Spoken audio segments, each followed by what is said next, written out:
اللهم صل وسلم على عبدك ورسولك وحبيبك محمد وعلى آله وأصحابه والتابعين وتابعي التابعين ومن تبعهم بإحسان إلى يوم الدين. أما بعد.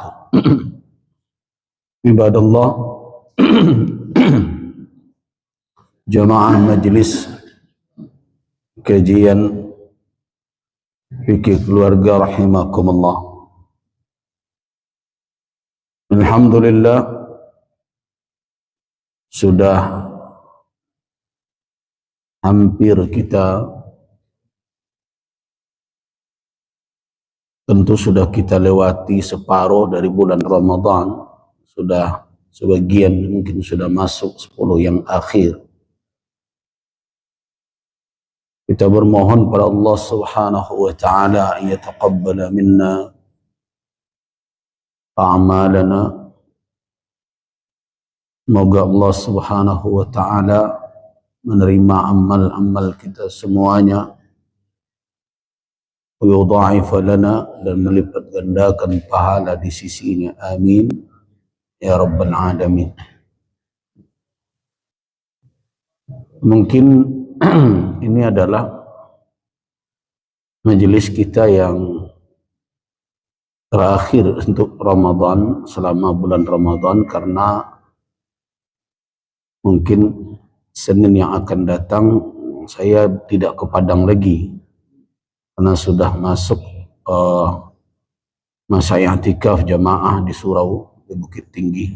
Nah, karena itu saya fokus untuk membimbing jamaah, mengawasi selama masa i'tikaf 10 yang akhir. Dan insya Allah nanti setelah Idul Fitri kita akan mulai kembali, dan insya Allah akan kita umumkan di dalam WhatsApp grup kita kapan akan kita mulai. Tapi tentu setelah Id kita ada liburnya sejenak supaya bapak dan ibu-ibu juga bisa saling berkunjung satu sama lain di masa Idul Fitri tersebut. Nanti akan kita umumkan, kita liburkan dahulu, setelah itu kita lanjut kembali insya Allah. Nah, pada pagi ini apakah kita akan melanjutkan kajian kita atau apa ya, atau ada yang ingin bertanya atau bagaimana? Dan aku bertanya enggak? Kalau enggak, kita lanjutkan kajian kita tentang hak istri atas suami. Nah,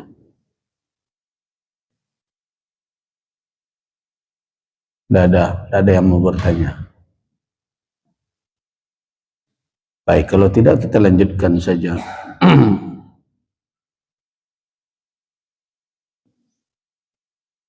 Yang sudah kita bicarakan tentang hak istri atas suami adalah tentang nafkah. Nafkah az-zaujah ala zaujiha. Cuma kita belum jelaskan secara perinciannya apa bentuk nafkah tersebut. Kemarin sudah kita jelaskan apa itu nafkah, apa berbedanya dengan sedekah, dan apa pula yang dimaksud dengan zakat. Karena kadang sebagian orang tidak bisa membedakan antara mustalahat, antara istilah-istilah yang muncul di dalam syariat. Bahkan para pengelola masjid pun terkadang tidak bisa memilah peran dan fungsi dari filantropi, namanya sekarang itu, dari pengimpunan dana di dalam Islam tersebut. Padahal itu adalah merupakan sistem yang dibentuk oleh Islam, yang dibuat oleh Islam, yang sangat efektif sebenarnya untuk menjadi jaring pengaman sosial. Zakat, wakaf, gitu juga sedekah sunnah, dan juga ada wasiat, juga ada hibah, banyak di dalam Islam. Tetapi sebagian dari kita memaksakan dengan satu tools atau satu model saja untuk menyelesaikan semuanya. Itu yang aneh. Zakat fitrah dibuat untuk menyelesaikan seluruh masalah. Ya tidak bisa. Zakat fitrah itu hanya untuk menyelesaikan kebutuhan sesaat. Itu tujuannya. Jadi jangan disamakan fungsi zakat fitrah seperti zakat mal. Dan dia tidak pula berfungsi seperti wakaf. Jadi di situ kesempurnaan Islam. Islam itu menjawab tantangan, bukan hanya tantangan sementara. Jadi zakat fitrah itu adalah memang itu zakat yang ditujukan untuk apa? Untuk mengantisipasi jangan sampai hari kegembiraan itu sebagian dari kaum muslimin tidak merasakannya. Makanya ada dalam suatu riwayat yang biasa dirujuk oleh mazhab Hanafi, dikritisi oleh sebagian ulama dari sisi ya, oh ya, petugasnya mana ya?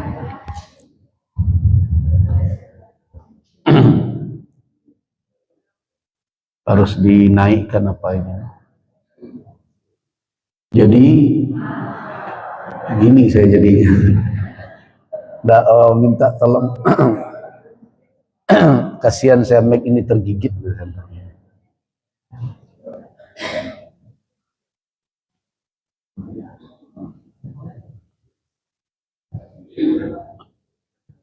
Jadi zakat fitrah itu memang tidak diperuntukkan untuk mengatasi masalah yang panjang, bulanan, tahunan, bukan harian. Jadi pengelola zakat fitrah harus paham ini. Jadi aneh juga, zakat fitrah itu setelah hari raya masih ada yang menyisakannya.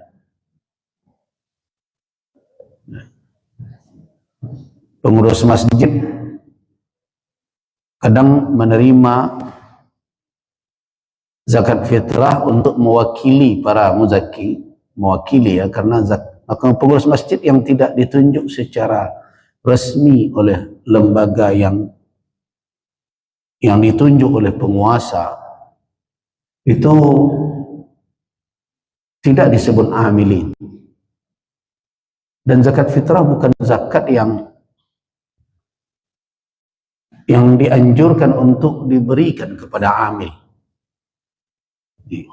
Jadi tidak sama kedudukannya dengan zakatul mal. Karena zakat fitrah itu waktunya singkat, makanya amil tidak usah bersemangat pula untuk mengumpulkan zakat fitrah, tapi membantu pengelolaannya kepada masyarakat, ya perlu. Nah sekarang kan ada juga orang mengumpulkan zakat fitrah kok oleh kedapek lu 1/8 dewa. Ya tidak begitu cara berpikirnya itu. Zakat fitrah ini zakat, coba bayangkan afdalnya zakat fitrah itu kapan dikeluarkan? Ketika pagi hari, ya, ketika pagi hari sebelum khuruj, ya, ketika imam keluar, sebelum dia sudah tambas sedikit lagi, belum tadi karena begini terdengar, naikkan sedikit lagi. Jadi yang paling afdal adalah pagi hari sampai imam naik ke mimbar. Nah kira-kira kalau diperlakukan seperti zakatul mal, bilo kerajonyo amil gitu kira-kira. Tentu enggak.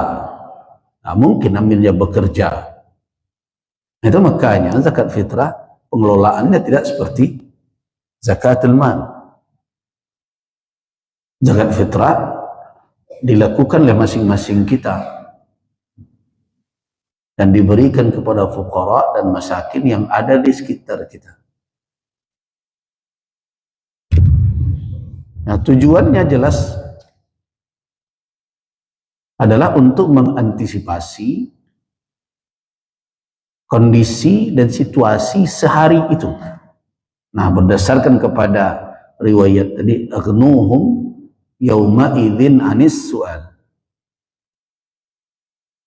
Buat mereka cukup pada hari itu sehingga mereka tidak perlu meminta kepada orang untuk kebutuhan mereka hari itu. Nah, berarti sudah jelas maksud dari zakat fitrah mengatasi problem sehari itu. Hikmahnya apa? Supaya semua kita bisa menikmati hari raya. Ini tidak ada yang tidak makan, tidak ada yang tidak berpakaian. Nah, ini kan susah juga. Ya, untuk yang berikutnya bukan zakat fitrah lagi, ada lagi yang lain. Ada zakatul mal, ada infak. Nah, kelemahan kita umat Islam tidak disiplin. Mungkin tidak disiplin ini juga disebabkan karena tidak mau menambah wawasan keilmuan kita tentang peran dan fungsi dari apa yang disyariatkan itu. Anak yatim. Kemudian kita bagi ratakan untuk siapa saja yang tidak ada bapaknya, tidak ada ibunya, yang sudah dewasa, yang masih anak-anak. Itu tanda kita tidak mengerti untuk apa ini disyariatkan. Itu contoh ya, kerancuan-kerancuan di tengah masyarakat. Dan yang aneh itu, yang rancu itu bukan masyarakat awam pula, tapi yang pengelolanya. Sudah diingatkan, yang anak yatim itu yang meninggal bapaknya. Ya ibunya tak boleh tak peduli, itu lain masalah. Tapi syariat memberikan ya petunjuk terkait dengan kafalatul yatim adalah untuk anak yang tidak ada bapaknya, dan itu pun dalam batasan umur tertentu, yaitu ketika dia masih belum balik. Makanya Nabi katakan la yutma ba'dal ihtilam. Setelah seseorang balik tidak ada yatim lagi. Nah, tidak ada yatim lagi kalau sudah balik. So, kalau tidak ada batasan umur yatim, ini di sini banyak anak yatim sekarang. Mayoritas anak yatim barangkali. Nah, jadi ada batas. Nah, kemudian mengatakan, ini belabih. Saya heran saya mendengar pengelola anak yatim belabih itu. Belabih apa, Pak? Jadi yang disuruh kita melakukan kafalatul yatim. Tidak makna kafalah dengan magihnya belanja hari raya. Itu dua hal yang berbeda. Kafalah itu apa? Nakfulu, kita menjamin keberlangsungan hidupnya. Jadi bukan membeli bajunya ketika hari raya, bagi makannya belanjanya bulan puasa, itu alum kafalatul yatim namanya. Itu baru sekedar ya sumbangan lah gitu. Yang disuruh, yang dikatakan oleh Nabi SAW, ana wa kafilul yatim, saya dan orang yang melakukan kafalatul yatim kahataini fil jannah, bagaikan dua jemari ini di surga, kelak dekat sekali. Itu kafir. Apa makna kafalah? Yaitu yang menjadi penjamin bahwa kehidupannya tidak terlunta-lunta, kebutuhan mendasarnya terpenuhi. Nah, saya mau bertanya, nak yatim itu makan hari raya, Anda makan setiap hari. Itu ada yang mengecil balabih, boy, hebat mana orang situ balabih. Kalau ada tersisa untuk hari ini, hari esok dia akan butuh juga. Lusa dia butuh juga, butuh juga. Nah itu dikatakan kafalatul yatim. Bukan lagi hanya membeli baju untuk ketika hari raya, itu tidak kafalah namanya itu. Itu baru sebagian kecil dari kafalatul yatim. Sekolah dia, butuh dia buku, perlu dia baju. Dari mana dia ambil? Lebih petang bagian dari raya. Masa begitu? Nah ini orang yang tidak mau paham. Yang aneh betul, kadang tradisi yang keliru itu menjadi acuan terus. Oh nama Jawa, tradisi Jawa nak model itu. Dia menjalankan syariat, tapi tradisi jadi acuan.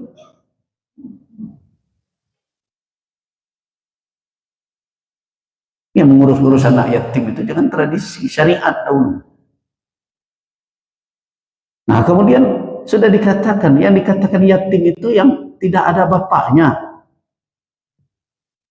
Inyo yo ndak yatim apa ado, tapi payah le padonan yatim.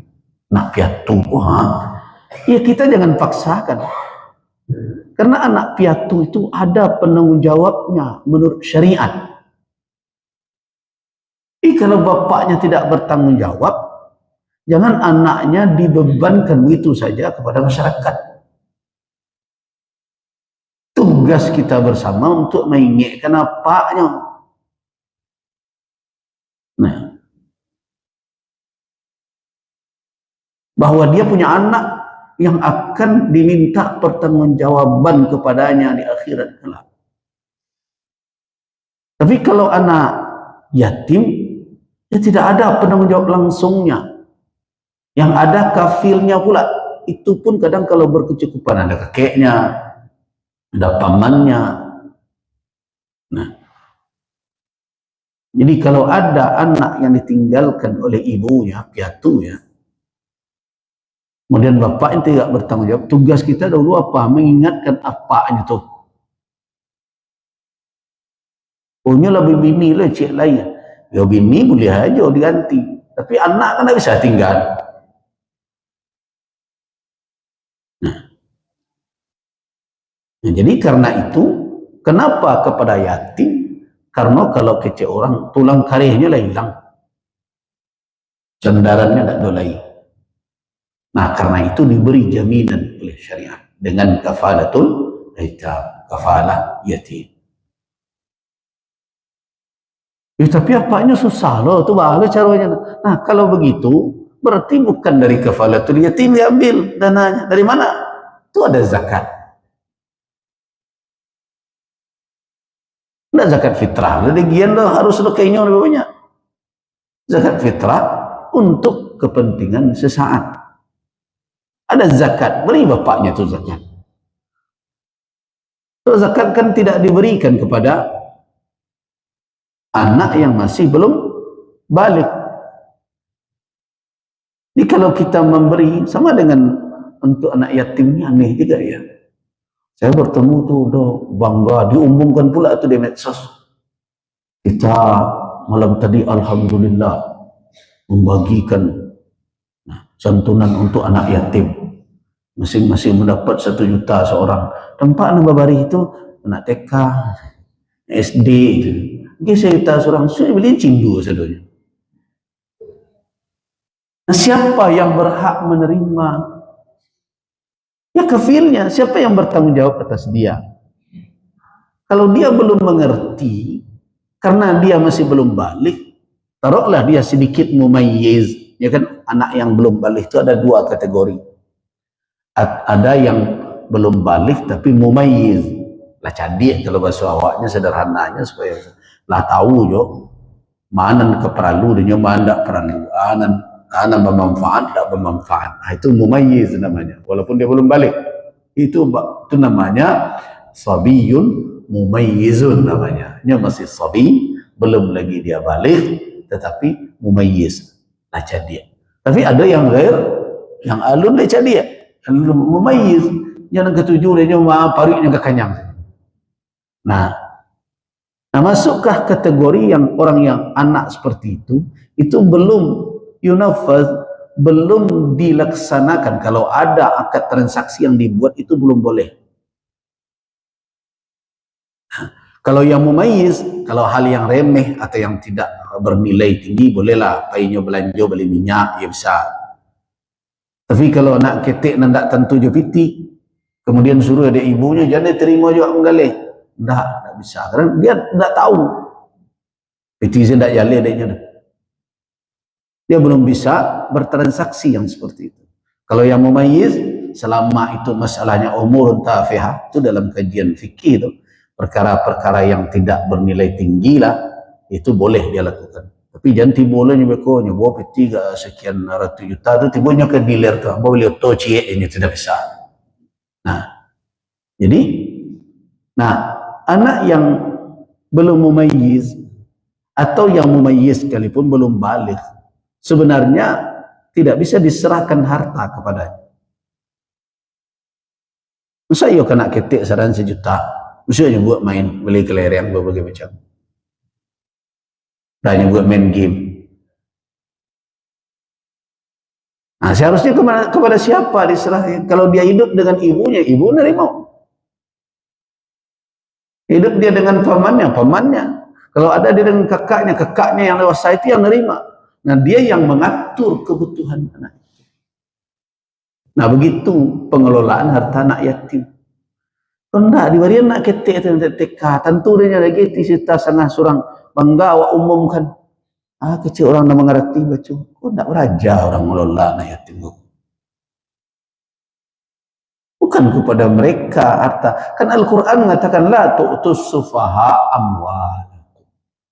Jangan kamu berikan orang-orang yang safi, orang-orang yang belum bisa mengelola harta, ya, harta kamu itu.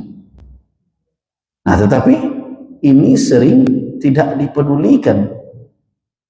Nah, perhatikan surah An-Nisa ayat 5.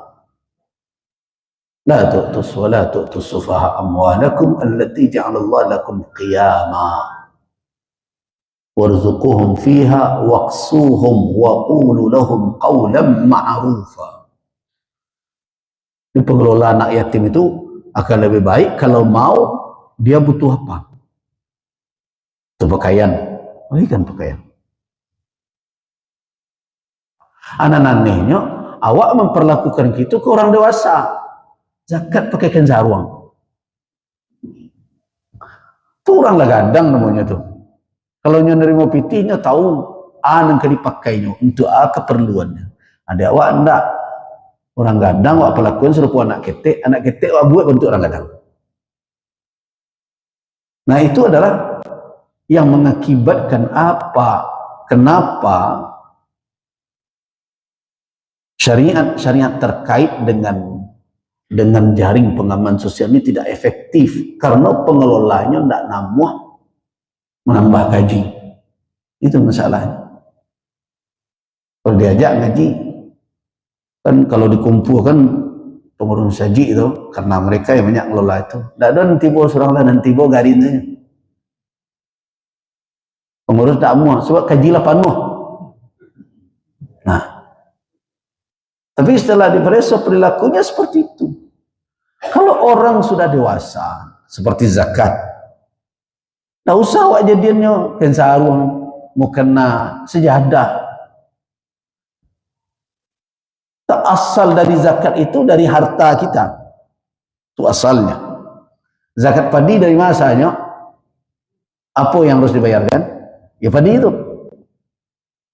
Kalau ada orang galih piring, boleh tak piring itu dizakatkan? Ya boleh, memang itu asalnya.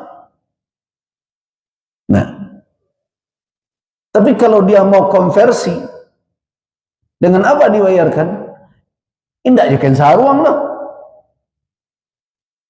Konversi dengan apa? Dengan uang. Memberikan uang. Ya bekonya pakai ke mata urusan ini oleh model itu. Kok kayaknya balian ke Aiko, ke itu dia yang bertanggung jawab. Dia kan lah dewasa, lah mengerti.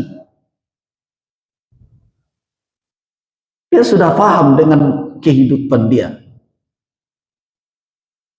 Jadi tidak kita pula yang mengatur. Kau tidak zakat ambo kini sekian ribu kain sarung, bagi kain sarung. Orang kain sarung lah 5 di situ.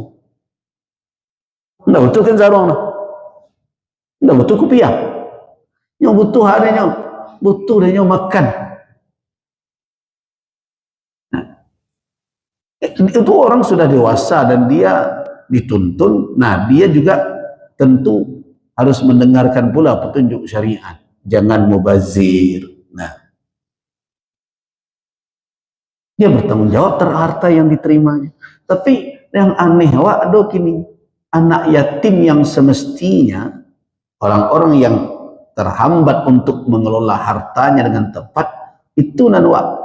Kau balian baju silakan.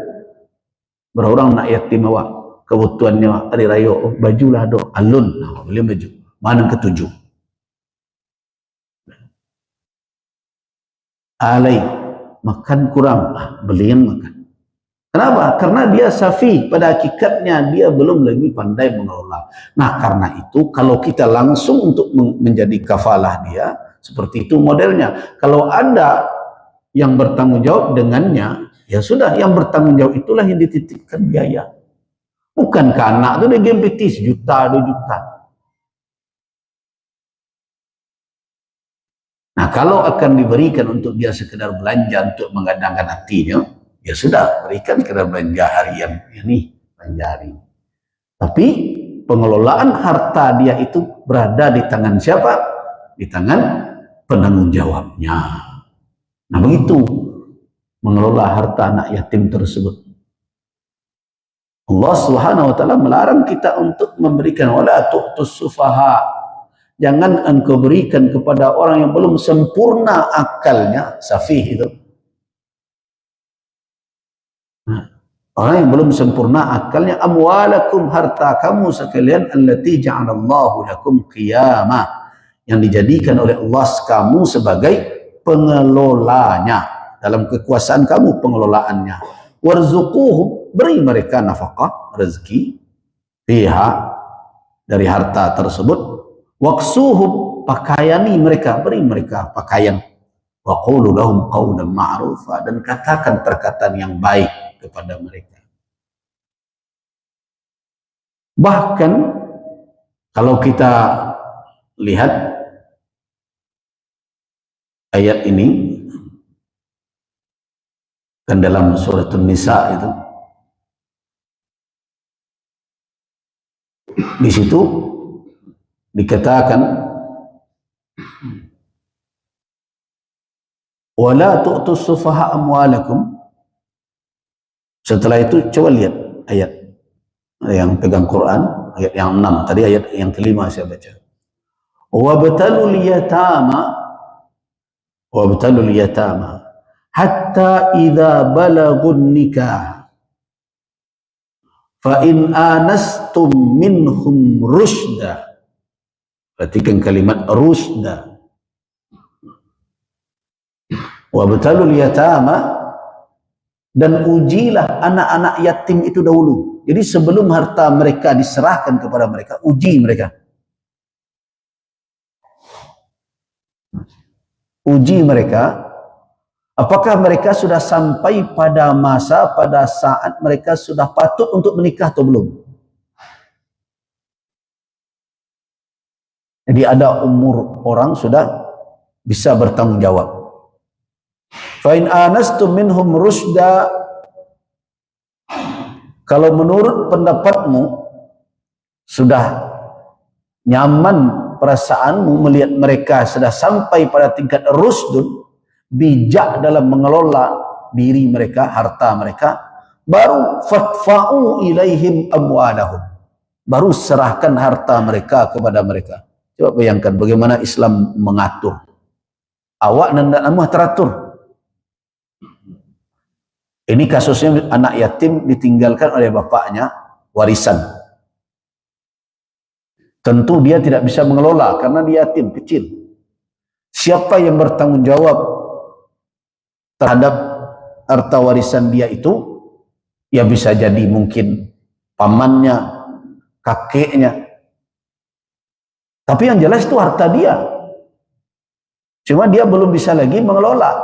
Nah, dikelolalah oleh walinya ini. Nah, kapan diserahkan harta ini kepadanya? Ketikanya masih ketek tuh? Enggak. Uji mereka dulu, wabtalu. Uji anak-anak yatim itu sampai tidak mereka pada umur sudah patut menikah. Nah, kalau mereka dari sisi pertimbangan, kematangan mereka sudah patut menikah, kemudian lihat, fa in anastum minhum rusyda, apabila kamu telah sampai pada kesimpulan yang membuat nyaman batinmu bahwa anak ini telah rusdun rasyid, bijak ya dalam mengelola hartanya, fadfa'u ilaihim amwalahum, baru serahkan harta mereka kepada mereka. Nah, begitu anak yatim. Nah, kalau belum sampai ketika itu, kita yang ngaturnya apa yang dibutuhkannya. Nah, fiti lagi aja dong. Beliau dulu kajai 100 ribu. Habis lebih itu. Siapa yang lalai dalam hal ini? Ya kita yang mengelola. Ya sudah, belikan. Oh, dia perlu baju. Saya lihat sepatu enggak ada, ya beli sepatu. Punya sekolah enggak beli buku, belikan buku.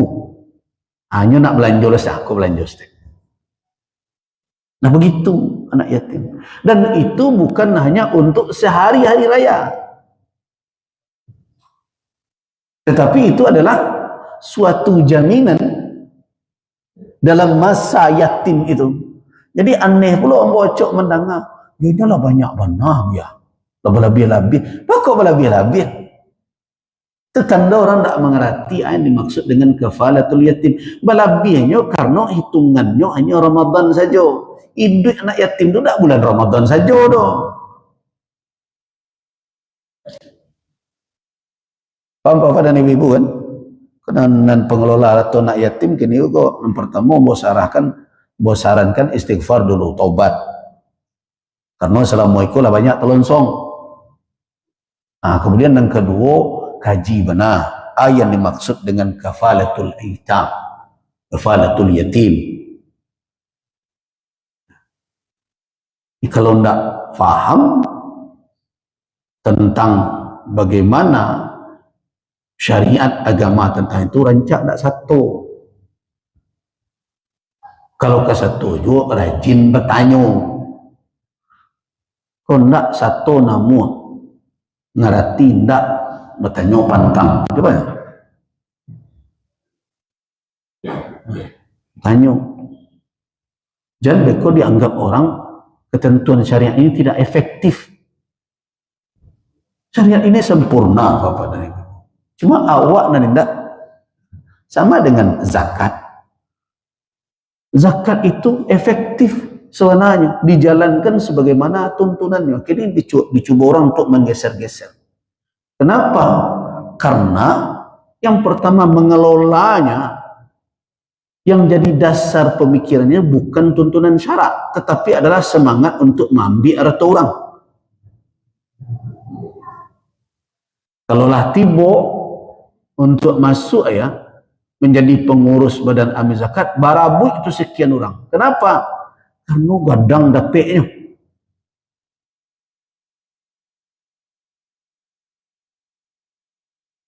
Pegawai saja baru bagaji 7 juta, 8 juta itu golongan berapa? Nah, berapa? Kendak masuknya. Ya, kau di Sumbar kau, ambo belum pernah seumur hidup ambo dilibatkan untuk menjadi tukang seleksi itu dulu. Kena ada yang takut, mesti dilibat berbayo, tidak lalu salah. Sebenarnya dulu pesanan bagi, dulu titipan apa itu, titipan apa itu. Ambo kalau mendengar titipan itu ambo coret itu. Apa titip-titip itu? Ya duduk di situ bukan karena dititipkan bapak pejabat, tapi karena kemampuan dia. Yang paling mendasar tentu adalah wawasan dia tentang zakat menurut tuntunan syariat. Nah, tapi karena hari ini berbagai macam ketentuan syariat tentang penghimpunan dana itu yang nampak adalah piti terkumpul, sehingga akhirnya kapabilitas orang yang mengelola itu kadang cenderung terabaikan. Jadi kembali kita kepada anak yatim tadi. Jadi kalau kita hanya memikirkan hanya kebutuhan sejenak, itu baru sumbangan namanya. Belum kafalah, belum jaminan. Nah, sedangkan yang dijanjikan oleh Nabi apa? Kafalah. Ana wa kafilul yatim, saya dan yang menjadi penjamin kehidupan anak yatim, kahataini fil jannah, bagaikan dua ini. Beliau isyaratkan dengan jemari beliau, jari telunjuk dan jari tengah. Model kodaknya orang menjadi kafilul yatim. Jadi kafilul yatim menjadi yang menjamin. Tapi bagaimana kafalah itu dilakukan atau dijalankan, bukan hanya sekedar untuk bulan Ramadan. Jadi jangan ada jolai kalimat nanti dengar lebih banyak tu yatim di masjid kami, payah membaginya. Itu rumit, aneh itu. Dari pertanyaan dan pernyataan seperti itu, sudah faham wah orang tak ngerti, tapi satu lo mengelola. Nah, kalau dikejar dengan pertanyaan, bara bagi Pak, banyak, kami bertanggung 2 juta seorang, sudah itu alih, habis Ramadan itu sudah dah idenya lain. Sudah Ramadan itu anak yatim tadi. Atau kadang langsung tak jadi yatimnya. Nah, itu contoh. Kemudian memaksakan anak yang sudah dewasa dibuat yatim. Macam anak SMA yatim juga. Anak perguruan tinggi yatim juga. Kebah kok jadi lama nah yatimnya. Semua je mu'allaf. Wih, apa tu buatnya mu'allaf? Lah berapa tahun mu'allaf? Lah 20 tahun. 20 tahun mu'allaf je lah. Aneh kan? Itulah mu'allaf namanya lagi. Kalau ada orang yang masih mengaku mu'allaf lah sekian lama di dalam Islam, memang dahulu masuk ke dalam Islam. Tapi dah sekian lama. Nah, di masa Umar bin Al-Khattab, pernah orang mu'allaf ini ditolak oleh Umar ketika diberikan rekomendasi oleh Abu Bakar karena dia mengaku mu'allaf. Abu Bakar tidak terlalu periksa. Kenapa? Karena Abu Bakar yakin ini yang bendaharawannya kan Umar, sangat teliti. Ahli manajemen lah kira-kira. Buat. Tapi ketika Umar bin Al-Khattab memeriksa orang ini, kok masuk Islam tidak untuk tujuan benar-benar sungguh keislaman, tapi dia sedang memanfaatkan keislamannya itu untuk mencari kekayaan. Makanya Umar bin Khattab mengatakan Islam sudah kuat, tak butuh seperti kalian lagi. Cabik sore Umar ngadu ke Abu Bakar untuk madu pejabat. Ya Abu Bakar, kami heran loh kau waktu menjadi khalifah engkau tak Umar. Masa Umar berani menolak permintaan engkau, merobek surat engkau? Ruponan tadu orang nandak nama dia adu. Kecik Abu Bakar, ya kalau nak ini jadi khalifah biasalah. Nah, jadi orang tukang adu domba kau sejak dulu kau. Nah, kini kan banyak terjadi yang itu. Paginya wabisik ke gubernur, wabisik ini ke Pak Wagub. Tibonya kepala dinas, ceritanya mahasuang saja.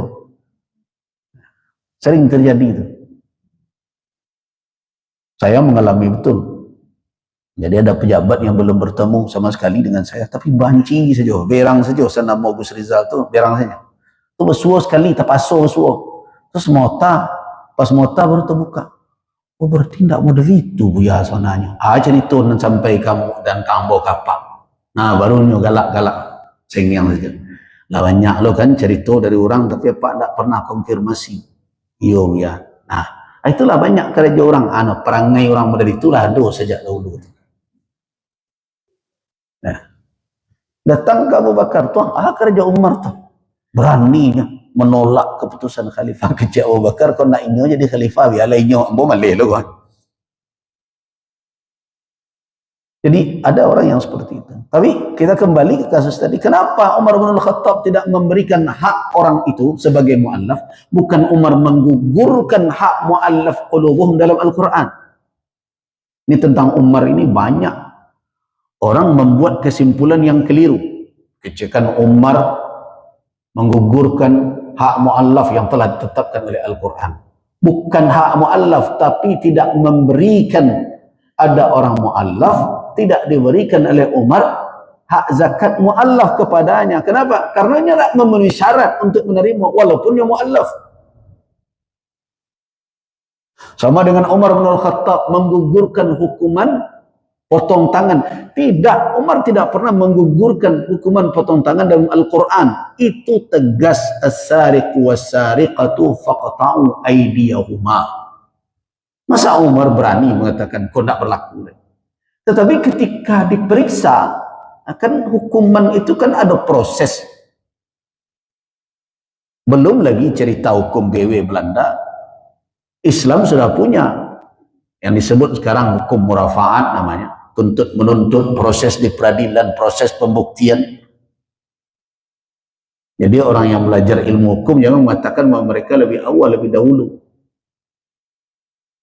Tidak. Bagaimana pembuktian sudah ada di dalam Islam. Nah, jadi orang yang menuduh al-bayyinah harus punya bukti. Orang yang tertuduh bisa angkat sumpah kalau dia menyangkal. Makanya sudah ada proses itu. Nah, ketika Umar bin Khattab memeriksa, ternyata ini tidak bisa diterapkan. Nah, kembali kita kasus mu'allaf tadi. Kenapa Umar tidak memberikan hak orang yang mu'allaf itu? Walaupun dalam Al-Quranul Karim jelas, di dalam surat At-Taubah ayat 60 itu adalah mu'allaf qulub. Kenapa tidak? Karena orang ini tidak butuh dita'lif. Tahu kata mu'allaf? Alif, binatang, kalau ibarat apa ya, dipakaikan kepada hewan. Alif itu hewan jinak. Karena dia terus dipelihara. Dikata mu'allaf itu artinya adalah yang dijinakkan. Kan sering orang menyebutnya begitu. Tapi bukan berarti menyamakan antara manusia dengan hewan. Jangan begitu pula memahaminya. Tetapi makna ta'lif ini untuk mendekatkan saja adalah orang yang sebelum ini mungkin dia masih goyang, ya, masih goyang antara ya memang dia sudah ada di dalam atau sudah masuk, tetapi hatinya belum lagi tetap, seperti masih liar saja. Kalau tidak ditenangkan, maka dia bisa log out balik, bisa keluar. Nah, yang seperti ini perlu kita jinakkan hatinya. Nah, salah satu caranya adalah dengan menjamin kebutuhannya, memberikan tanda bahwa saudara-saudaranya muslim senang dengan kehadirannya. Itulah fungsi zakat itu. Lita'lifihim. Nah, tapi ada orang ini masuk ke dalam Islam, sebenarnya ini masuk memang bukan tujuan itu, tampaknya ingin mencari harato dengan status mu'allafnya. Nah, inilah yang terlihat oleh Umar. Makanya Umar bin Khattab berkata, ini Islam sudah kuat, Islam tidak butuh dengan orang seperti kalian ini. Umar tidak berikan zakat untuk dia. Nah, itu menunjukkan bahwa apa? Bahwa tidak sembarangan memberikan zakat kepada orang. Kondak ngaku fakir, ini tidak ditanya mana. Anak Rumi ini pakai surek. Surek kok keluarnya kadang-kadang ada proses dan kurang nyaman itu. Dan sekitar nan dapat surek miskin walaupun kayu. Makanya saya pernah ingatkan Basnas dulu, anak-anak kuliah saya mintakan ke Basnas, bantulah anak-anak yang mau kuliah ke Mesir tuh. Kecil. Setelah itu datanglah anak-anak tuh melapor balik, "Buya, awak ada diagiannya." Bagus itu. Ya kecilnya, awak harus bawa surat miskin. Nama kecil. Si anak ngecek udah itu, orang Basnas itu. Itu nama kecil. Aku lah akibat Basnas tunjuk-tunjuk nak menantu. Anak-anak sekolah tu diberi bukan karena miskinnya. Tak perlu diminta surat miskinnya.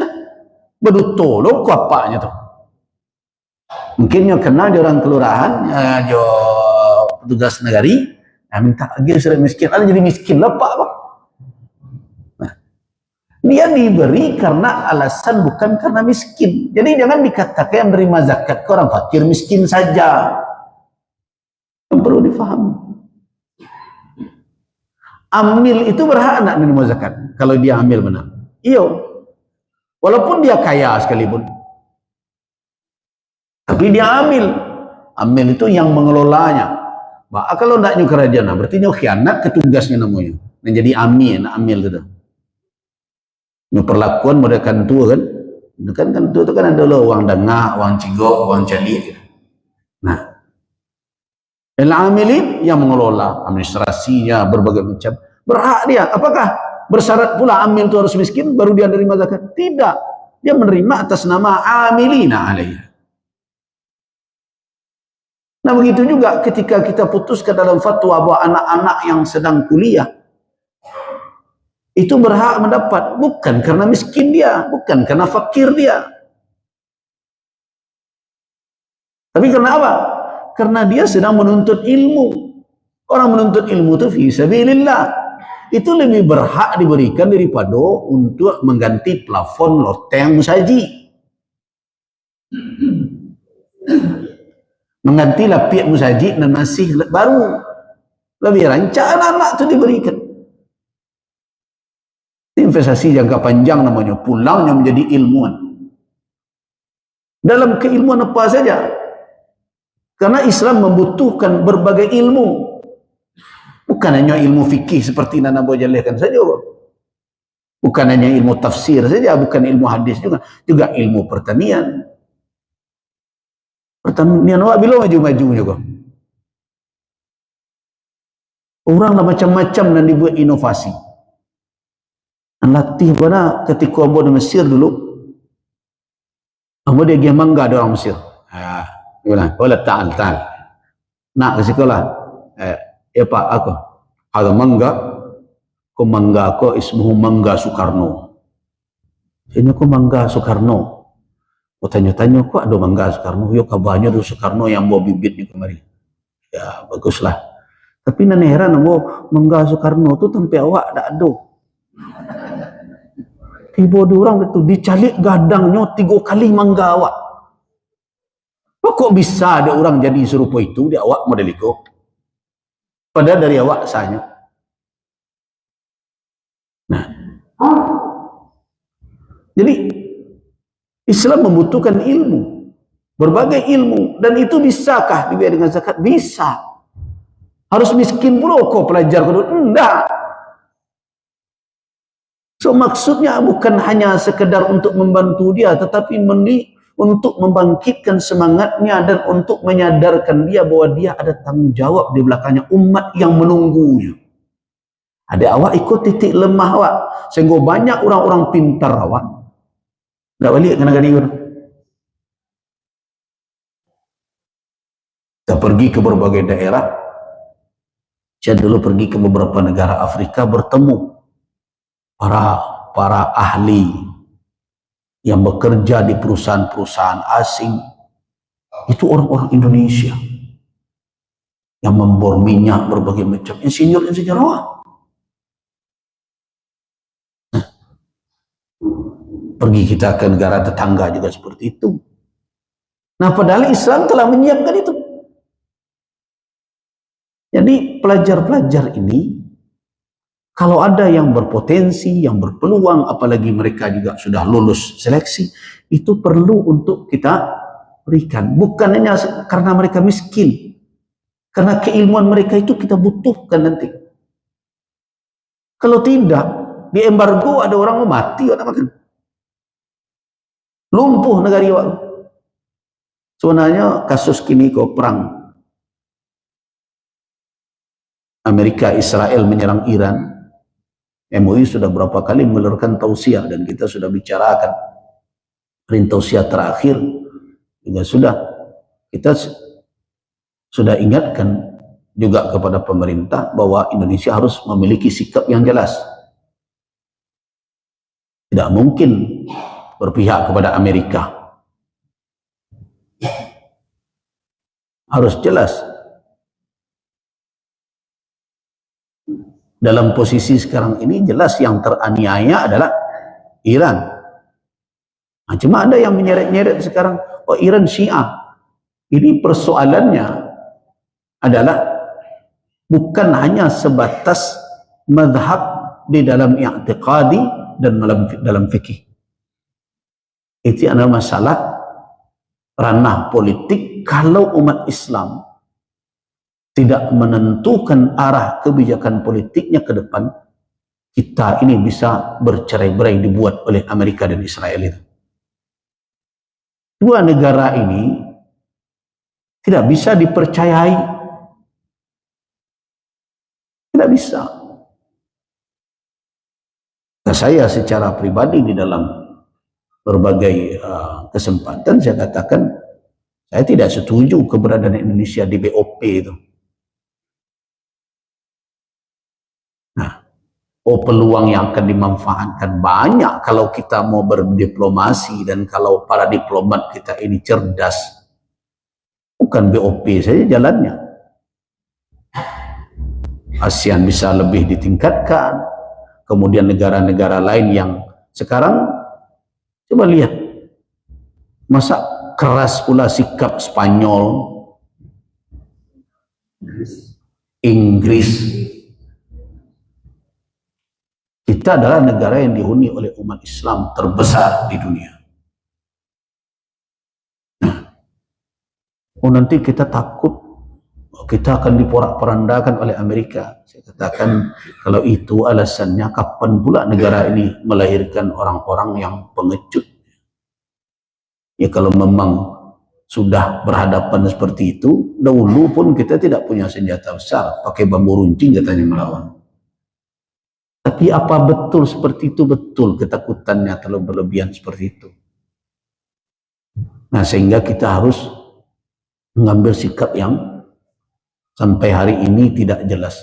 Kalau ditanyakan kepada saya mana yang terbaik, keluar saja dari BOP itu. Yang terbaik. Makanya dalam tausiah yang terakhir MUI minta pemerintah meninjau ulang kembali. Ketika masuk dahulu kan tidak ada bayi ojo MUI. Nah, ini sudah saatnya kita menjelaskan garis perjuangan. Padahal kita dulu sudah sepakat Palestina itu adalah saudara kita. Ada hubungan secara emosional sesama kaum muslimin dan ada hubungan historis. Ada hubungan historis, sejarah. Karena Palestina termasuk yang awal yang mengakui kemerdekaan kita. Tidak boleh dilupakan begitu saja. Sikap kita harus jelas. Nah, bukan berarti kita berhadapan dengan negara-negara lain yang kebetulan dekat dengan Amerika. Tapi jangan sampai kita menutup diri bahwa kita juga mesti menghimbau negara-negara Teluk agar meninjau ulang kembali hubungan mereka dengan Amerika. Tapi hari ini alhamdulillah saya rasa banyak orang yang tersadar negara-negara Arab bahwa keberadaan camp-camp militer atau malah di situ dia kawaid askariyah, kaedah-kaedah atau militer Amerika di situ ternyata tidak memberikan manfaat yang banyak. Bahkan negara-negara itu yang sibuk melindungi pangkalan militer tersebut. Ketika terdesak, pangkalan-pangkalan itu tidak memberikan manfaat. Nah, selama ini negara-negara itu mengira dengan keberadaan pangkalan Amerika di situ, mereka akan terlindungi. Ternyata tidak. Bahkan kalau sekarang Iran mau menyerang kemana-mana, pangkalan itu tidak berdaya. Kenapa? Karena persenjataannya kabarnya sudah dipindahkan ke Israel. Jadi yang menjadi kepentingan Amerika di negara Timur Tengah itu Teluk dan sekitarnya itu apa? Melindungi anak kandungnya. Nah, tapi tidak sadar-sadar orang Islam. Kemudian dibentuklah Board of Peace, Majelis Salam, lembaga perdamaian. Ketuanya si Trump, anggota si Netanyahu. Coba bayangkan itu. Bukankah hubungan antar negara ini yang paling utama itu landasannya trust, kepercayaan? Apa mempercayai Trump itu? Nah, yang memimpin negara dengan gaya koboi seperti itu. Dia tidak bisa. Kok ke situ saya bawa ini? Jadi anak-anak ini harus diberi zakat itu, karena mereka adalah masa depan kita itu. Jangan diminta pula kartu miskin dia lagi, karena dia diberi bukan karena kemiskinan, dia diberikan karena apa? Karena dia sedang menuntut ilmu. Ilmunya itu kita butuhkan. Jadi tadi saya beri garis bawahi, bukannya yang belajar ke Al-Azhar saja. Kemanapun orang menuntut ilmu yang bermanfaat, perlu diperhatikan oleh umat Islam, perlu dibantu, perlu diberi fasilitas, supaya mereka memiliki rasa tanggung jawab bahwa ada yang menunggu mereka di belakang umat. Jadi bukan hanya sekedar untuk mereka kurang kita tidak, itu bentuk perhatian, karena kita butuh. Kalau seandainya ilmu-ilmu, kan sebagian orang sekarang kan keliru ketika memahaminya. Dianggap baru anak tuh jadi soleh kalau belajar tafsir, kalau hafiz Al-Quran. Iya, itu bagus, tapi jangan sadonyo kesinan. Nah, ambil hikmah isyarat dari pesan Nabi Yaqub alaihissalam ketika anak-anaknya akan pergi ke Mesir. La tadkhulu min babin wahid. Jangan masuk kalian dari satu pintu, masuk dari pintu yang berbeda. Maknanya apa?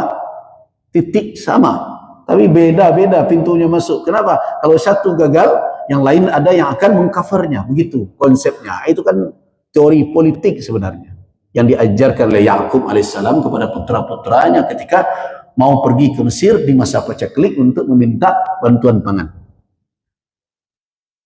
Nah, karena itu harus ada yang ahli nuklir, harus ada yang ahli biokimia, harus ada yang ahli pertanian, harus ada ahli pesawat terbang dan berbagai macam. Coba lihat kalau kita belajar dari Iran itu, kita ambil pelajaran sekarang dari peristiwa itu, banyak sebenarnya pelajaran. Bukan perkara syiahnya. Kalau masalah syiahnya kita sudah beri kejelasan. Bahwa syiah itu tidak sama tingkat kesesatannya berkali sekali. Ada yang hulat namanya. Syiah yang berlebih-lebihan tingkat sesatnya sampai menuhankan Ali. Bahkan Ali bin Abi Thalib itu ada pula memerangi syiahnya sendiri. Karena dianggap ini sudah sangat ghulu. Nah, jadi tidak sama tingkatnya. Mereka juga firaq. Bukan satu firqah, bukan satu kelompok, tapi banyak pula faksi-faksi di dalamnya. Ada Ja'fariyahnya, ada Ismailiyahnya, ada Ibadiyahnya, ada Zaidiyahnya. Dan itu pun terpecah-pecah. Ini tidak sama. Jadi menghukum mereka secara mutlak itu tidak berdasarkan kepada metodologi ilmiah yang tepat. Nah, jadi dalam perkara yang seperti sekarang, mari kita lihat pelajarannya apa. Mereka diembargo 40 tahun lebih, 4 dekade lah kira-kira. Diembargo ekonomi mereka, persenjataan mereka. Coba bayangkan dalam kondisi sudah dikepung ya dengan ya kompak ya negara di sekitar itu. Tapi apa yang terjadi ketika hari ini mereka sudah harus mempertahankan kehormatan mereka sebagai negara yang berdaulat? Orang jadi tercengang, kok bisa ya dia membuat rudal hipersonik?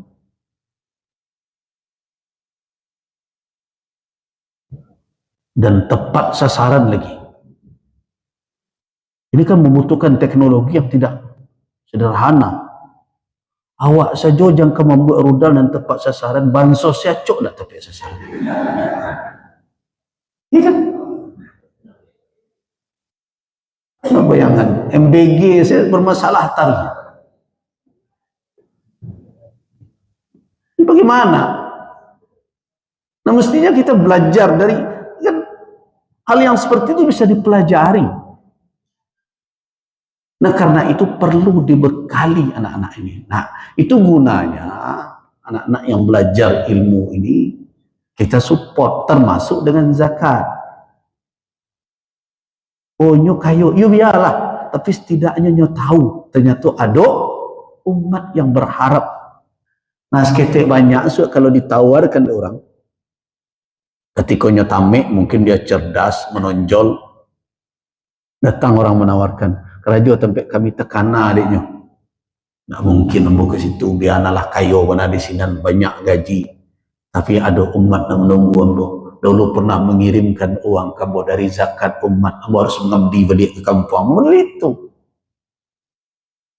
Nah, itu lagi antara fungsi faedahnya itu. Kalau dulu, kalau sekarang mungkin tidak lagi. Saya saja dulu ketika tamat LC saja, ada kawan karena berkawan-kawan dengan orang Malaysia. Nah, dia katakan ada yang bekerja di kedutaan. Dia bilang, Gus, dia manggil Gus, berarti Gus Rizal, Gus, rencak, bagusnya ente di apa aja, tempat kami aja. Oh, kalau di situ senang. Apa tuh? Itu salary itu, ada simpanan, itu nggak diganggu-ganggu tuh, setiap bulan dapat. Kamu disediakan rumah untuk tinggal, sediakan kendaraan, dan ada biaya rutin untuk kehidupan. Kalau kamu punya istri, nanti segini pula jaminan. Kalau punya anak, dapat sekian. Nah, coba bayangkan, ditawarkan seperti itu. Kalau tidak fikir, orang gaya payah menyekolah anak, mungkin pencak ke sini saja. Dia terfikir dulu, emak, abak, ya sudahlah, balik pulang aja lah. Nah, sekarang kalau umat perhatian kepada mereka, sedikit banyaknya mereka akan berpikir bahwa ada yang peduli dengan mereka, yang menunggu buah dari perjuangan mereka menuntut ilmu. Itu gunanya. Apa minta lo surat miskin nyali. Cuma kecian ku antala pengelola zakat. Nyusangku orang miskin saja sudah boleh menerima zakat. Nah, tapi anehnya ketika mereka mengambil zakat, mereka tidak perlu surat miskin dah. Mereka ambil. Jadi anak-anak yang mana fisabilillah kok kalaulah disampaikan ini perluas-luasnya. Sado tuh. Fisabilillah. Fisabilillah. Beri penjelasan, ada nasnya. Kalau orang menuntut ilmu fisabilillah, ada nasnya. Man kharaja talaban lil ilmi, siapa yang keluar dari rumahnya menuntut ilmu, fa huwa fisabilillah. Apa yang ditentukan, yang dikatakan fisabilillah? Kondak. Hal-hal yang kadang tidak terlalu apa, tetapi dia monumental ya, terlihat tampak, itu rajin memberikan. Nah, belum lagi pemberiannya. Sekarang ini lupa orang-orang yang menerima seperti apa. Zakat itu, kenapa komitmen kepada umat kurang? Karena zakat itu seolah-olah itu kebaikan hati para penguasa. Nah, disitulah kekeliruan. Lihatlah nama bagi zakat itu. Organisasi-organisasi apa-apa ada ibu-ibu pejabat.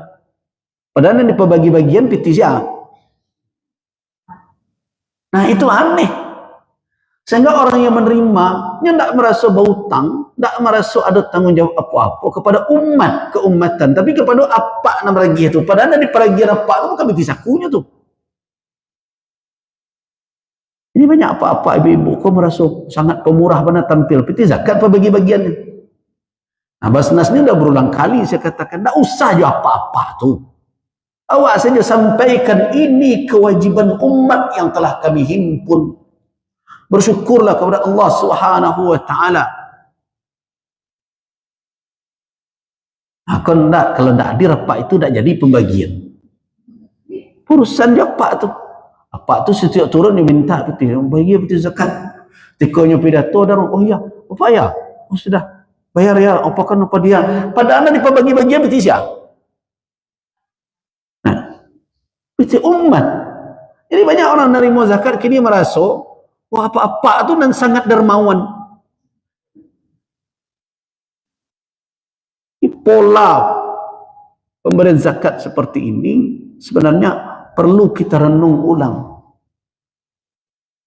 Nah, kalau ada orang menerima zakat merasa ini adalah karena ada syariat Allah kepada kaum muslimin yang tidak membiarkan ada yang menangis di tengah mereka yang berkecukupan.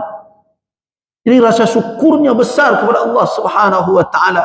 Bukan hanya sebatas apa lagi kalau zakat itu dibagi-bagilah mendakik-dakik masuk pilihlah saya. Itu tambah rumit itu.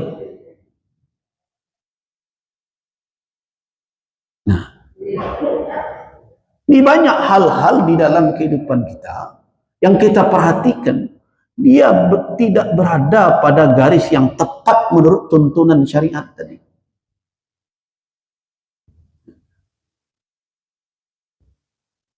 Dan yang anehnya kalau organisasi-organisasi para pejabat untuk ke Basnas itu tuh ikut tuh.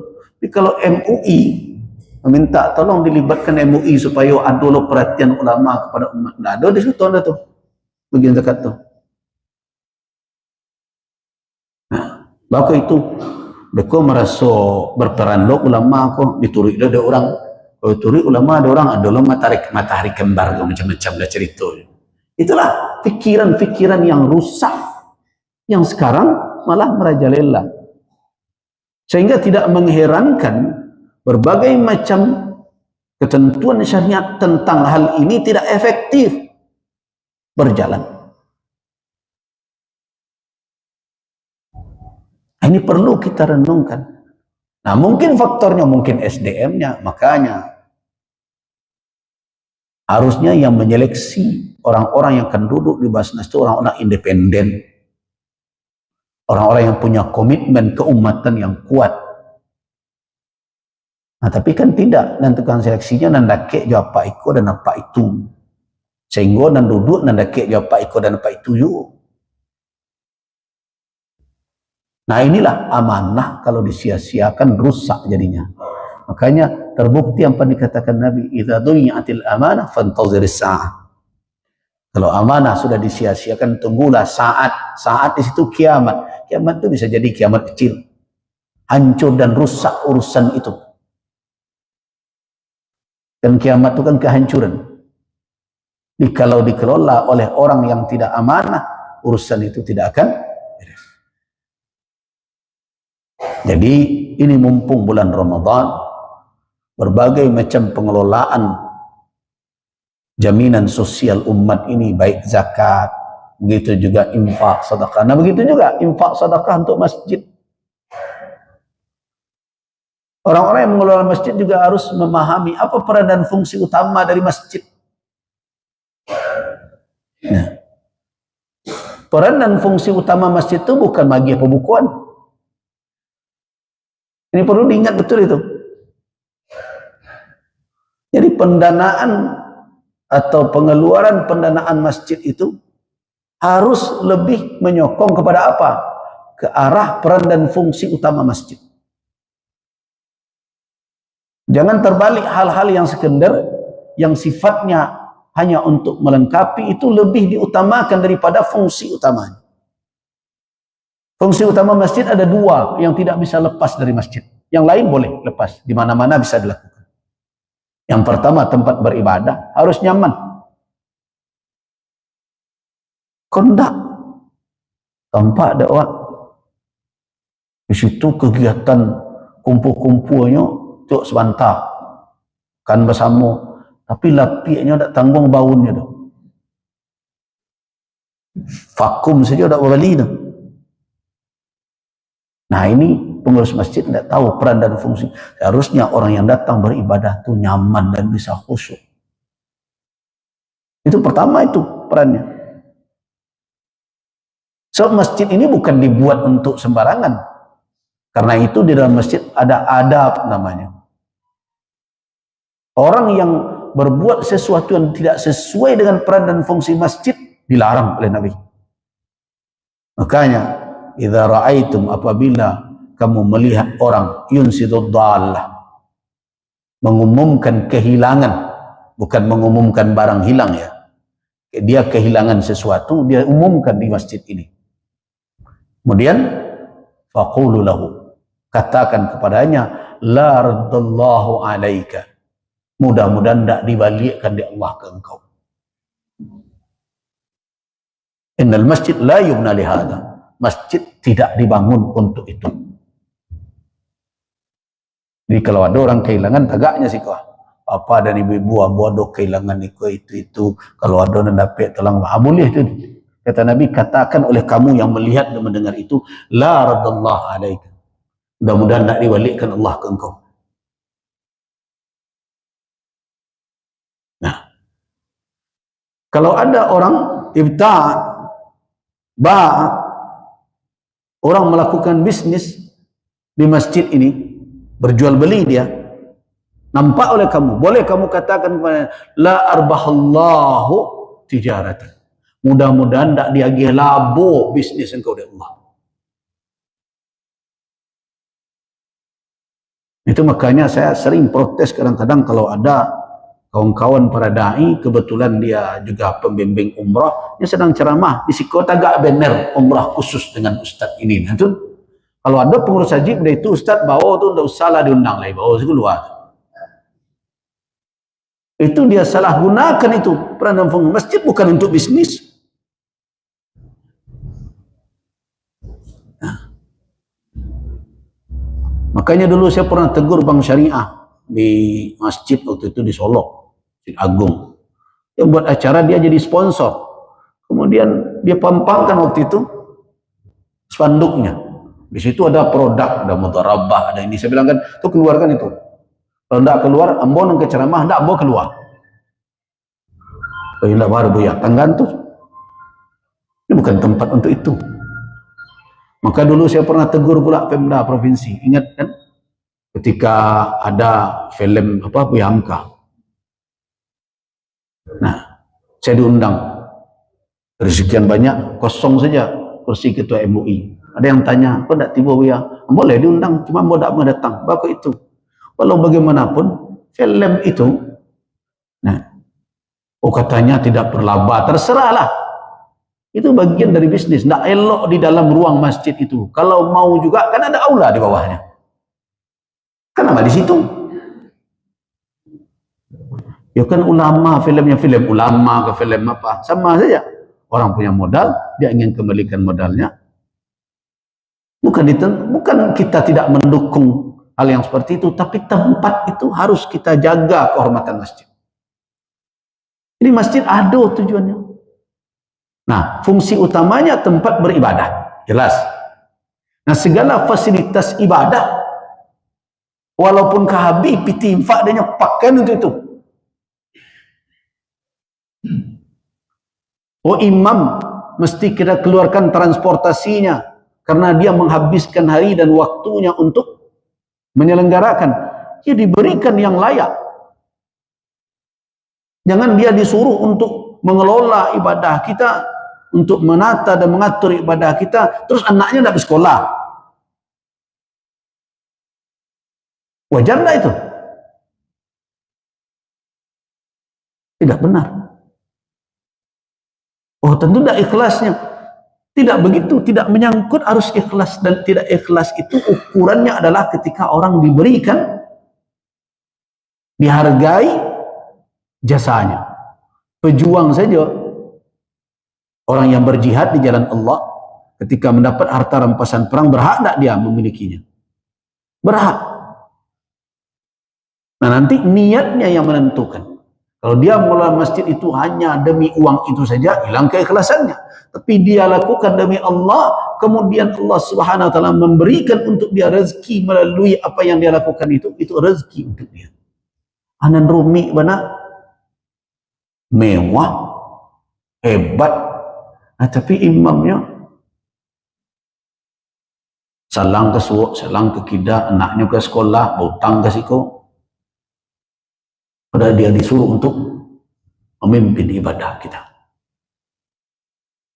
Nah, perhatikan, termasuk juga toilet dan berbagai macam kebersihannya, kenyamanan, karena itu penunjang ibadah semuanya. Supaya nyaman. Kemudian apa lagi fungsi yang kedua adalah majelis ilmu nih. Ini fungsi utama masjid.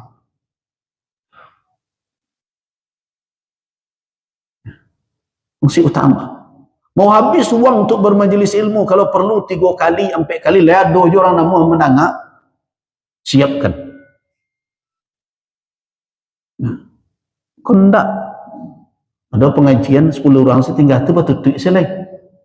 Ada orang mendengar. Ya sudah, harusnya kita istiqamah saja. Begitu. Karena itu peran utama masjid. Sebagai halaqah zikir. Halaqah zikir itu maknanya apa? Halaqah ilmiah, halaqah mengaji Al-Quranul Karim, mengkaji petunjuk syariat. Itu di mana tempatnya? Di rumah Allah. Kemudian tempat beribadah, rumah Allah. 2 itu adalah peran utama masjid. Nah, kondak untuk nan 2 itu pengurus masjid, ada sebagian pengurus masjid dan pilihnya minta ampun.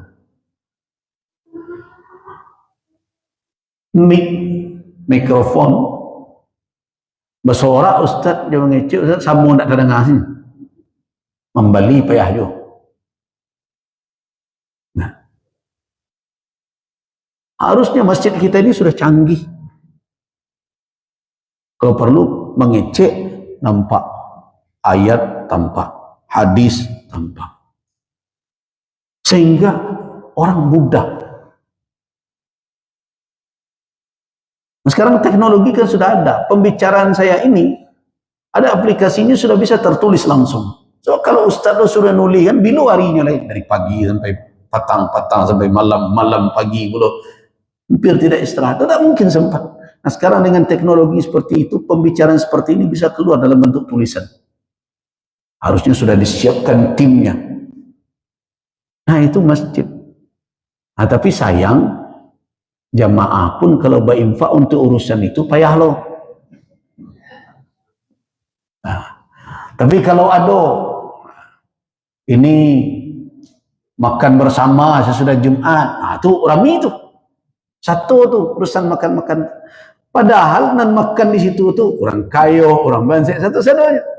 Nah, jadi kita tidak tahu sebenarnya mana yang akan kita prioritaskan untuk peran dan fungsi masjid. Nah saatnya di bulan Ramadan ini perlu kita evaluasi. Walaupun dalam evaluasi serupa itu, kalau ada nama mendengar dari media sosial kan sakit-sakitnya mendengarnya ke kejiu. Ini ke baju, kadang maki-maki juga itu diansalah.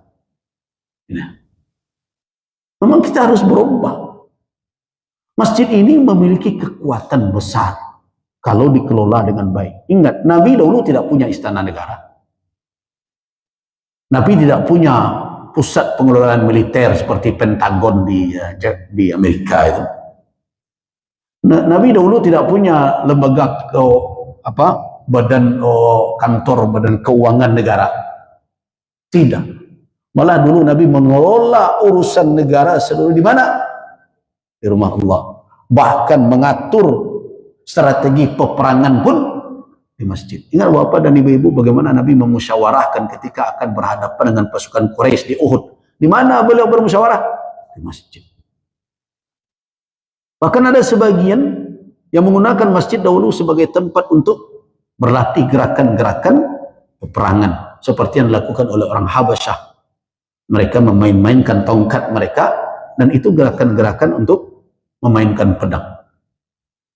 Masjid. Sebagaimana dahulu orang Minang juga belajar silat di masjid, di surau. Jadi masjid ini memiliki kekuatan besar. Tapi kenapa sekarang hilang kekuatan itu? Karena peran dan fungsinya tidak lagi dimanfaatkan oleh kaum muslimin. Nah, apalagi kalau kita mau tingkatkan lagi. Kalau dapat ceramah-ceramah yang kita lakukan, bukannya sekedar mengundang ustaz, kemudian didengarkan, tidak. Tapi kalau perlu ada kurikulumnya lagi. Dan ada interaksi pengurus dengan jamaah. Ini jamaah ini butuh apa lagi ilmunya? Nah, sekali-sekali, ini keilmuan apa? Apa yang dibutuhkan jamaah? Oh, kami perlu remaja. Jadi mah remaja nang kadinang. Namuhnya ndak. Nah kalau perlu untuk menarik mereka, oh belilah baju seragam, lebih rancak belia baju seragam deh. Untuk anak-anak remaja ini, mereka aktif untuk mendengarkan kajian. Biarlah dibikin itu. Daripada menukar keramik warnanya.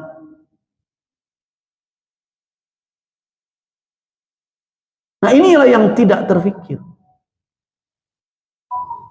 Belum lagi kegiatan ibu-ibu. Bapak-bapak,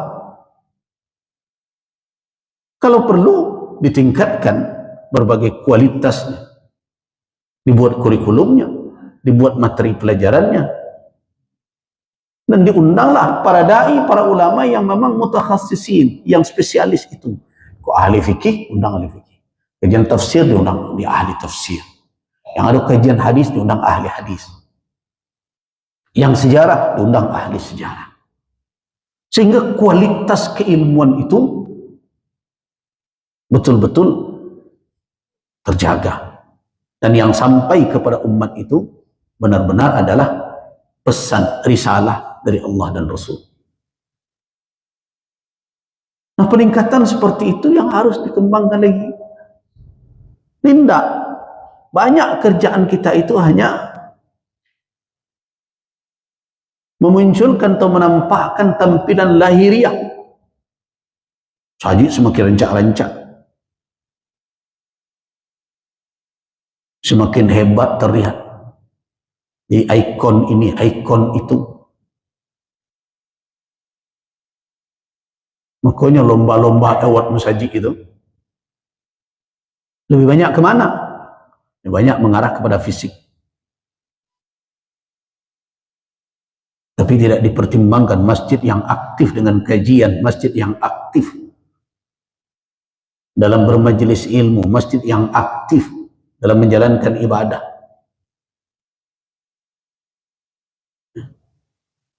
Itu kurang dipertimbangkan.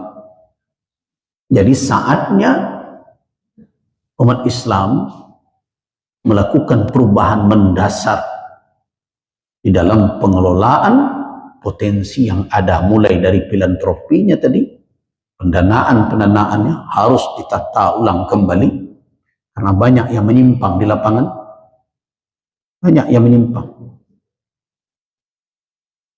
Nah belum lagi perilaku-perilaku yang tidak tepat. Ini masih saja saya tidak tahu, nah saya belum jalan di Padang, biasa ada penukaran uang, ini jelas-jelas riba. Dan rumik nak kayak kopi haji lah tu. Nah, hanya untuk apa? Untuk uang 10.000 yang baru, 5.000 yang baru untuk dibagi-bagi ke anak-anak. Itu pun saya sudah lama protes itu. Itu bukan tradisi dan pendidikan yang baik itu. Menambang itu. Dan anak saya sejak dulu tidak saya izinkan menambang. Bukan karena saya banyak uang, tidak. Tapi saya melihat itu bukan pendidikan yang baik. Anak saya ada tidak pernah. Jangan ikut-ikut. Tidak boleh. Nambang-nambang begitu. Coba bayangkan kita di mana-mana mengajarkan juga bahwa tangan di atas itu khairun, lebih baik daripada tangan di bawah. Tadi rayo suruh anak kalian kenal tak kenalnya Josia saja, masuknya ke rumah orang yang dia kuenya tak mau makan. Itu pendidikan apa yang sedang kita tanamkan itu? Mental anak kita rusak, kita pertipis rasa malunya. Yang kita tipiskan rasa malunya. Kalau kepak tuanya, kepak etiknya, kangkunya, ya silahkan. Ya, tapi ini kepada siapa saja dia datang berkeliling sepanjang kampung, kenal tak kenal, pokoknya dia sampai di hari raya itu makan tak amu, minum tak amu, pokoknya sebelum dia gifting nak menggari. Siapa mengatakan itu tradisi baik itu? Dari mana kebaikannya? Oh ini kan anak ketek, dek karena ketek itulah. ditanamkan kepadanya nilai-nilai yang baik, nilai yang paling utama. Nah, saya sedang membuat satu khutbah hari ini. Ada 5 nilai yang hilang yang sebenarnya sangat dibutuhkan oleh bangsa ini. Salah satunya malu. Ada 5 penyakit yang bersarang di tubuh bangsa ini yang membuat rusak negeri ini. Khianat, kemudian bohong, jelas kebohongan, kemudian malu hilang. Nah,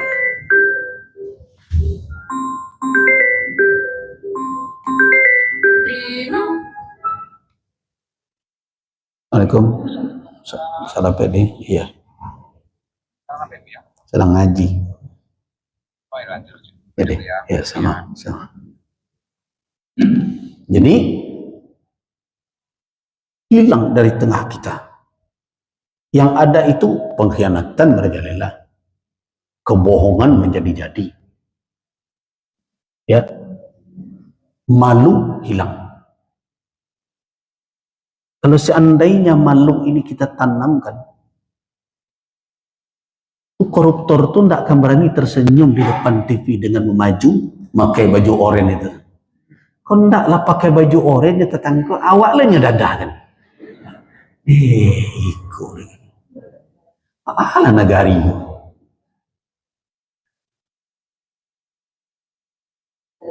Nah padahal di bulan Ramadan ini nilai-nilai itulah yang hendaknya disegarkan, diperkokoh. Kebohongan mestinya sudah tidak lagi dipakai oleh orang yang berpuasa. Karena tidak ada guna puasa dengan dusta.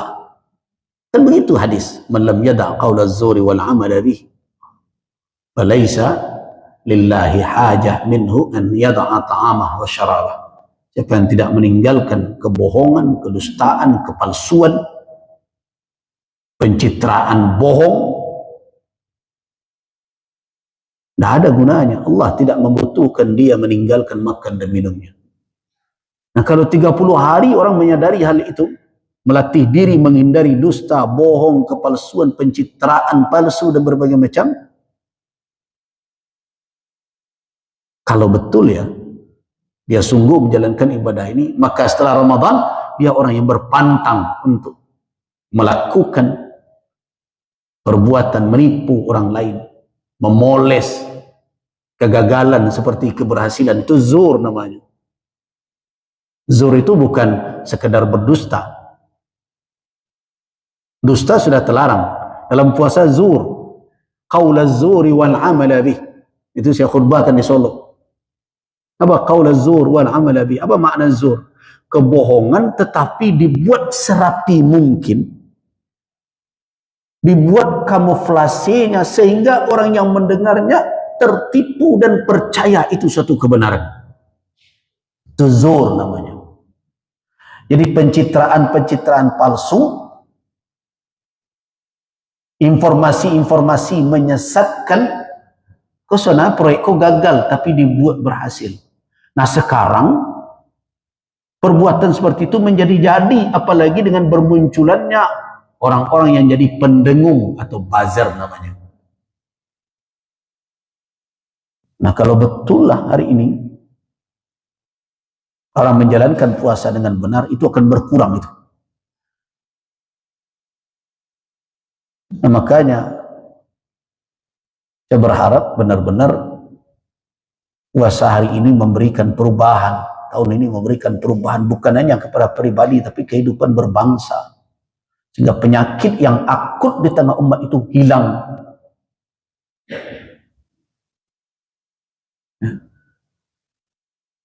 Nah tapi dari mana kita bisa memulai itu? Tidak ada jalan lain memulainya dari mana? Dari ilmu. Dan di mana pusat ilmu itu dikembangkan? Di masjid.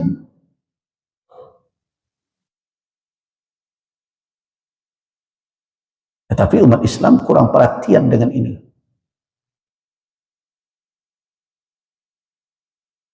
Itu makanya ada kawan-kawan yang pandai mengelola masjid dengan baik dan berbagai macam, kadang menjadi kecemburuan pula bagi yang lain. Kalau saya senang saja mau kelompok manapun, tidak perlu kita perhadap-hadapkan. Kadang-kadang kan ada itu salafi, ya biasalah kalau orang Islam mengalau nyo kaji bid'ah sesadonya, ya biarlah nyo kaji bid'ah tu, apa masalahnya? Yo dia ambo dak bid'ah, yo jalil lo dia awak ndak bid'ah, kan selesai masalah. Sakit hati kadang sebagian orang berjanggut, orang sakit hati terserah nyo kan dia daguanya janggut itu. Muka awak lo namberang, oh kaki Sarawak tu sentiang tu kan kaki Sarawak nyo dak kaki Sarawak ni pas sentiangnya. Kalau menurut awak itu nyaman dan itu berlandas kepada syariat, ikuti. Kalau lu talok lagi, tak usah disalahan. Selesai masalah. Oh, kalau ada amalan menurutnya bid'ah, menurut awak ada bid'ah, jalihkan di mana bid'ahnya di awak. Biarlah jalihkan menurutnya bid'ah. Jika umat yang mendengar kan bisa menimbang. Oh, ikut dalilnya, ikut tak ada dalilnya. Begitu. Kalau dia bisa mengelola masjid dengan baik, kemudian masjid ramai, bisa bermajelis ilmu, bagus. Karena itu saya nggak pernah semenjak dahulu memilah-milah itu mau ngaji di mana saja. Silakan dengarkan. Kita diberikan oleh Allah Subhanahu wa taala qalbu. Di dalam berbagai fatwa mutadaribah, fatwa yang ini berkata ini berkata ini berkata ini, apa ukuran yang akan dipakai oleh setelah kita buat. Nah, sistem bagaimana kita menuntut ilmu betul kepada ulama, tapi tidak mungkin ulama yang akan mengaji itu sama saya pendapat sadonya.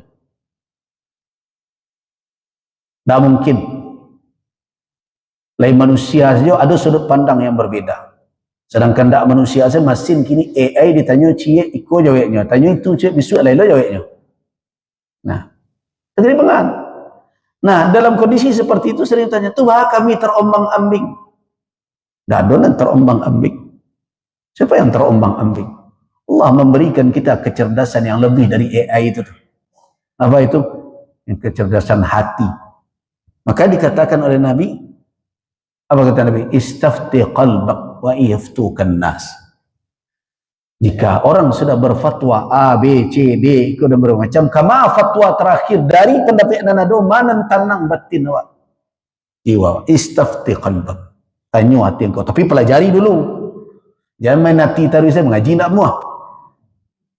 Nah, pelajari dulu dari ulama-ulama, cari ulama konyo berbicara konyo ahli dah, kau mengerti dah, ikut betul dah di dalam minyo. Nah, termasuk aja tidak masalah. Gelarnya perlu juga, walaupun tidak menjadi jaminan. Lain tidak palsu jazahnya perlu juga. Nah, dipreso. Nah, tidak masalah ada tu. Dalam berguru kan harus berjale-jale. Nah, sudah itu. Nah, kini ikut kecil ustaz, ikut. Ikutnya sama ahli, sama ulama. Ya sudah. Ujungnya apa? Istafti qalban. Minta fatwa ke hati engkau wa yaftukan nas. Walaupun orang lain menyampaikan fatwa A, B, C berbagai macam. Ma tanang batin awak. Ikut tersalah mau memilih lah. Tidak apa-apa dari ibu nak menangguang dah. Kita telah belajar, telah berusaha. Sekarang kita pilih dari sekian pendapat itu. Apakah kita salah? Enggak. Selama yang kita tanya itu pantas untuk ditanya. Oh, kalau tersalah, siapa menjawab? Tuh, nombor fatwa. Tapi itu tanya ayo nyusuk luntan tu lain. Kenapa? Bisa jadi yang berfatwa itu nyolah kaji mulu. Tersalah dia. Ya sudah, dia dapat pahala juga itu. Tapi kalau dia bicara tanpa ilmu, baru ditangguhnya akibatnya. Man afta bi ghairi ilmin, siapa yang berfatwa tanpa ilmu, maka fa ismuhu, dosanya ditangguh dek dan tukang fatwa, bukan orang yang menerima fatwa. Adima awak bingung. Saya pun tak setuju, kadang sebagian orang kadang mengadu, ya, ambola malek ini bagus itu. Oh lah, pergi mengaji ke mana-mana. Kecil ustaz iko, kecil ustaz itu. Nah, tu aja jadinya. Yang mau ambil kesimpulan, kesimpulan Pak, berhenti saya mau ngaji lagi. Baru berhenti je kan? Ya bingung awak. Biasa. Hal yang seperti itu dalam proses talabul ilmi itu biasa itu. Untuk ilmu biasa. Dahulu ketika awak mulai belajar baca kan bingung aja. Tapi harus dijalani. Nah, lama-lama kita akan terlatih, terbiasa mendengarkan, oh ini pendapatnya, ini landasan dalilnya, ini dalilnya, bagaimana pemahamannya. Setidaknya kita tahu bahwa para ulama yang menyampaikan pendapat itu, kalau betul dia memiliki keilmuan, bahwa mereka tidak mengatakan pendapat itu melainkan dengan merujuk kepada dalil syarak. Kenapa? Karena semua mereka itu sebenarnya bersepakat bahwa sumber dari ajaran Islam itu dua sumbernya, Al-Quran, Sunnah. Metode ijtihad yang mereka pakai, yang disepakati dua lagi. Itu makanya 4 itu dikatakan adalah adillah, dalil yang sepakat ulama akan kehujjahannya. Al-Quran, Sunnah, Ijma', Qiyas. Nah, kemudian datanglah dalil-dalil lain yang ikhtalafu fihi, mereka ikhtilaf. Ikhtilafnya tidak pula dalam makna secara totalitas. Kadang sebagian mengamalkan. Seperti misalnya apa? Ada istihsan namanya. Ada al-istislah atau al-masalih al-mursalah. Ada sadduz dzari'ah namanya. Ada syar'u man qablana namanya. Ada al-uruf, ada al-istishab. Nah, itu semua itu ada. Kalau mereka, para ulama itu yang kita tanya itu memang mereka adalah orang yang mempelajari dan mendalami ilmu agama, mereka tidak akan keluar dari konsep yang disebut dengan metoda namanya. Nah, itu dipelajari dalam ilmu metode pengeluaran hukum atau penyimpulan hukum dalam Islam dengan kajian ilmu usul namanya, usulul fiqh. Jadi mereka ke situ merujuknya. Nah, cuma mungkin isti'ab, penguasaan yang satu mungkin lebih, itu biasa itu. Ilmu kok tidak bisa awak kecian awak paling tahu sadonya. Nan tahu pun tidak boleh lo menapuk dadu ambo dan paling tahu. Itu dulu tahu sajanya tu. Tapi apa-apa aja ibu-ibu ambo hanya berbeda, mungkin ambo ada tahu, ya dahulu tahu. Setelah bahagia tahu, ya samalah tahu awak. Ini kan ada bedanya lah itu. Nah, jadi kita tidak terlalu berlebih-lebihan. Makanya kepada ulama, kepada guru kita tempatkan saja penghormatan kita dari aspek keilmuan. Tak usah lo diangkat berlebih-lebihan. Berabuk dosis soya minumnya tidak perlu. Nabi yo silakan. Kalau Rasul. Tapi ulama, tidak ada ulama sampai ke situ diwarisinya. Nabi telah mengatakan innama warasul ilma. Para ulama itu mewariskan ilmu, mewarisi ilmu dari Nabi. Para Nabi itu al-anbiya, war rasul itu war rasul ilma, mereka mewariskan ilmu. Bukan barakai-barakai sesuai minum. Nah, kalau itu ada terjadi pada ulama tertentu, itu tidak bisa jadikan kaedah ammah, tidak bisa menjadi kaedah umum. Makanya kalau saya termasuk yang tidak nyaman tangan saya dicium-cium orang. Ya walaupun sebagian ulama membolehkan, tetapi akan lebih baik tidak usahlah sampai ke situ. Bahwa itu awak kok manusia. Manusia itu terbentuk dari apa? Dari berbagai karakter dasar. Ini manusia kok ada, awak ada karakter dasar. Tidak bisa awak tolak. Itu ada pada diri awak. Ada karakter dasar kau yang elok arahnya, ada yang kurang elok. Fa'alhamaha fujuraha wa taqwa. Ada. Jadi kalau kita beri peluang seperti itu, kok telonjak awak. Nah, rencak menutup pintu. Mereka tidak cium tangan orang awak, namanya orang tangan awak ke bibi orang. Kan? Nah, ada orang yang tidak namu, awak anggap aku sombong. Nah, disitulah akhirnya lebih baik mencari jalan aman. Tak perlu orang membungkuk-bungkuk kawak. Yang perlu adalah segala kebaikan yang kita tunjukkan diamalkan. Nah, itulah pueh itu sebagai guru. Kalau tidak ketujuh orang membungkuk-bungkuk berjalan jolutui ke hadapan awak, itu tidak penting. Tidak ada seperti itu. Nah, dalam hal ini masyarakat Minangkabau ini sudah terlatih untuk menghormati ulama karena alasan keilmuan. Nah, termasuk anak ulama kalau berilmu dihormati. Kalau preman ada urusan. Nah, dia tidak mewarisi apa-apa dari bapaknya yang patut kita hormati. Yang patut kita hormati kalau dia mewarisi apa? Ilmu. Jadi berbeda ya tradisi dan budaya kita. Tapi kalau dia alim, anak siapapun, kita tidak melihat ke atas. Orang bisa menjadi lebih baik dari generasi terdahulu. Siapa seorang Abu Jahal yang tidak kenal sampai hari ini masyhur namanya sebagai Fir'aunnya umat Islam. Tapi dari dia lahir seorang Ikrimah, walaupun terlambat keislamannya, tapi hasunah, baik keislaman. Siapa tidak kenal dengan Al-Walid? Tapi anaknya kemudian jadi Saifullah Al-Maslul. Kalau kita urut para sahabat itu, orang tua mereka bagaimana? Artinya, dari generasi yang tidak baik bisa lahir yang lebih baik. Nah itulah makanya Nabi dahulu tidak setuju ketika malaikat ingin menghabisi umat beliau di Makkah itu.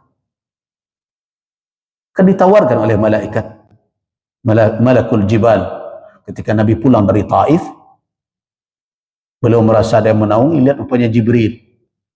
Ucapkan salam, Assalamualaikum ya Jibril. Apa kata Jibril, ada lagi sebelah, oh lihat, oh ada lagi malaikat satu lagi. Ucapkan salam. Malaikat berkata, ya Muhammad, saya diperintahkan oleh Allah Subhanahu wa taala untuk mematuhi perintah engkau saat ini.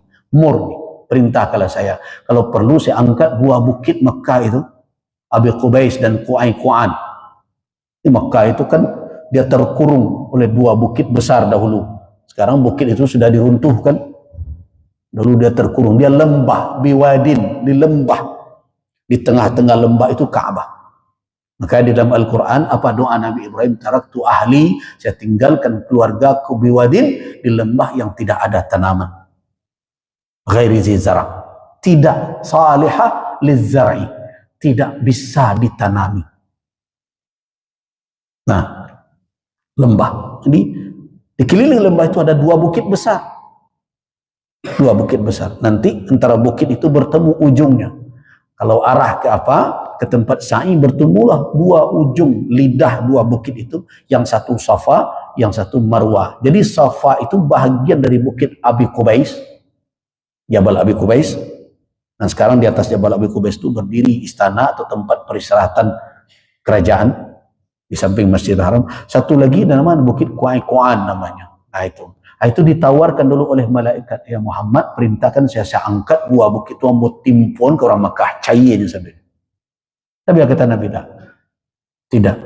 Bal, tapi saya bermohon kepada Allah ayyukhrija, agar mengeluarkan min aslabihim, dari sulbi mereka itu, mai, siapa saja orang-orang generasi berikutnya, ya'budunallah, yang akan menyembah Allah Subhanahu wa taala, wala yusyrikuna bi syai'a, yang tidak akan mempersekutukan Allah dengan apapun.